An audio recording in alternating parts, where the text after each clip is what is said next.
नमस्कार. मागच्या भागात आपण पंचकर्माविषयी सर्वसामान्य माहिती बघितली. आजच्या भागात आपण विशेष पंचकर्म म्हणजे स्त्रियांमध्ये होणाऱ्या कॅन्सरचा प्रतिबंध करण्यासाठी कुठले पंचकर्मातले उपक्रम उपयोगी पडतील याविषयी माहिती घेऊया. काही स्त्रियांमध्ये स्तनामध्ये गाठी होण्याची प्रवृत्ती असते. अशा वेळेस वमन जर का दिलं तर त्याचा निश्चितपणे उपयोग होतो. या गाठी प्रामुख्याने कफदोषामुळे होत असतात आणि कफावरचा अतिशय उत्तम उपक्रम म्हणजे वमन. जर नैसर्गिकरित्या कफाचे प्रकोप हा वसंत ऋतूत होत असतो आणि अशा स्त्रियांनी जर वसंत ऋतूमध्ये वमन घेतलं तर त्याचा त्यांना निश्चितच फायदा होतो. मासिक स्त्रावाच्या वेळेस जर पित्तप्रधान लक्षणं दिसत असतील, आग होत असेल, तर अशा वेळेस पित्तदोषासाठी या स्त्रियांनी विरेचन घ्यावं.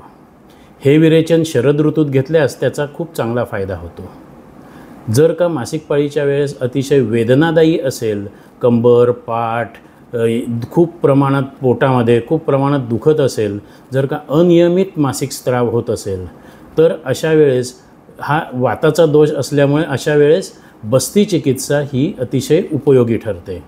बस्ती चिकित्सा ही वातातल्या अपानाच्या क्षेत्रावर जास्त काम करणारी आहे आणि हे जे क्षेत्र आहे गर्भाशय वगैरे हे अवयव सगळे अपानाच्या क्षेत्रात येत असल्यामुळे त्या याच्यामध्ये बस्तीचा फायदा खूप होतो.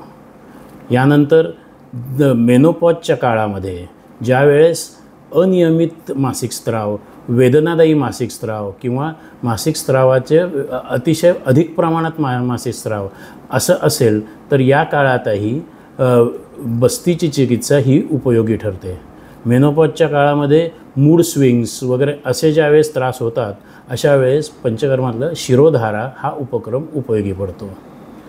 स्त्रियांमध्ये आढळणारे कॅन्सर हे बहुतेक हार्मोनल इम्बॅलन्समुळे होणारे असतात आणि या हार्मोनल इम्बॅलन्सचं हार्मोन्स सिक्रिशनचं नियंत्रण हे मेंदूकडे असतं आणि या मेंदूला ताकद देण्याचं काम शिरोधारा, शिरोपिचू यासारखे उपक्रम करतात. हे जर का उपक्रम आपण नियमितरित्या केले तर स्त्रियांमध्ये होणारे ब्रेस्ट कॅन्सर किंवा युटेरस कॅन्सर, त्याच्यानंतर ओव्हरी कॅन्सर किंवा सर्व्हिक्स कॅन्सर अशा प्रकारच्या कॅन्सरवर आपण नियंत्रण मिळवणं शक्य होतं. धन्यवाद.